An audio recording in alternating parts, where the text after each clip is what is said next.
Ғарыштық корабльдің осылай құлағаннан шыны ыдыстардың бүтін қалғанына сену қиын. Малайзия тропикте орналасса да, аузынан қыстағыдай бу шығады екен. Сосын бұл мемлекетте рөлдері сол жағымен айдағанда, рөлдері оң жақта болу керек. Салмақсыз және шынайылықсыз.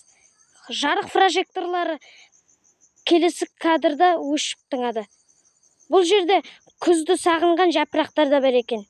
Флаштағы әйел кейіпкерлердің артынан өтіп кетеді, бірақ енді өтейін деп жатыр екен.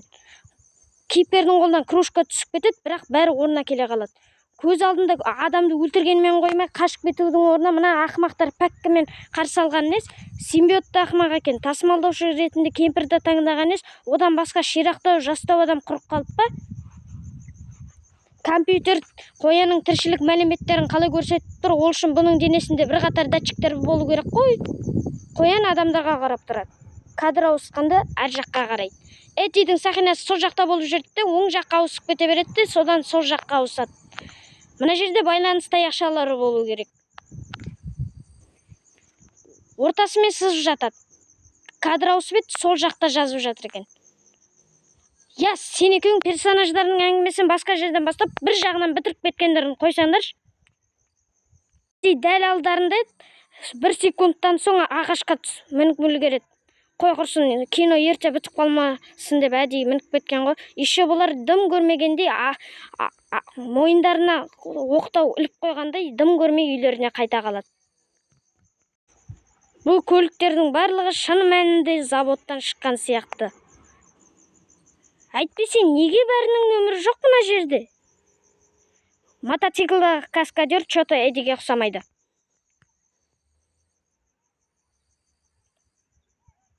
Мына төбе жетпей жатырып, қалай мына жерге телепортталып үлгереді?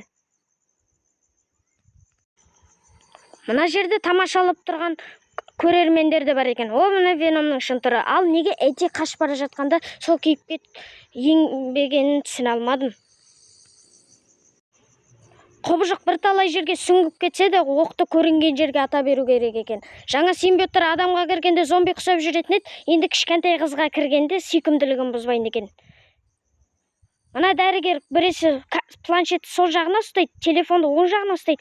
Ракус ауырсып еді, планшетті оң жағына, телефонды сол жағына. Бастықтың офисін бұзғанша лабораториядағы жазбаларды телефонымен почтаға жібере салмайсың ба? Баста ми жоқ, аяққа тыныштық жоқ.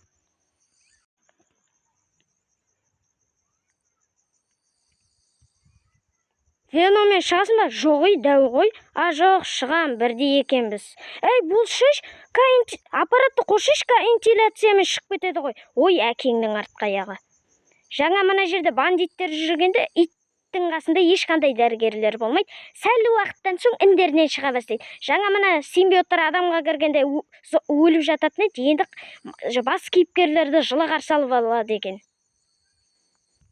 Бұлар адамдардың жараланған жерін жазалатын еді, енді өлген адамды да тірілте алады екен. Веном осылай жанып жатса да адамға ештеңе болмайды.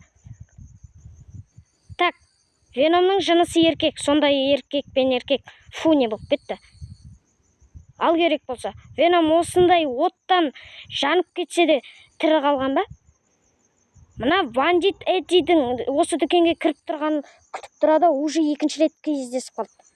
Веном мына бандитті бітеу жұтты ма? Онда қандары қайда? Онда бітеу жұтса, қазір Эддидің асқазанында қортылып жатыр ма? Ойбай, масқара. Эдди даладан келгенде сыртта күн болды. Енді күнді біреу өшіріп тастапты. Мынаны жағу үшін кімнің қанын қаныпты екенсің?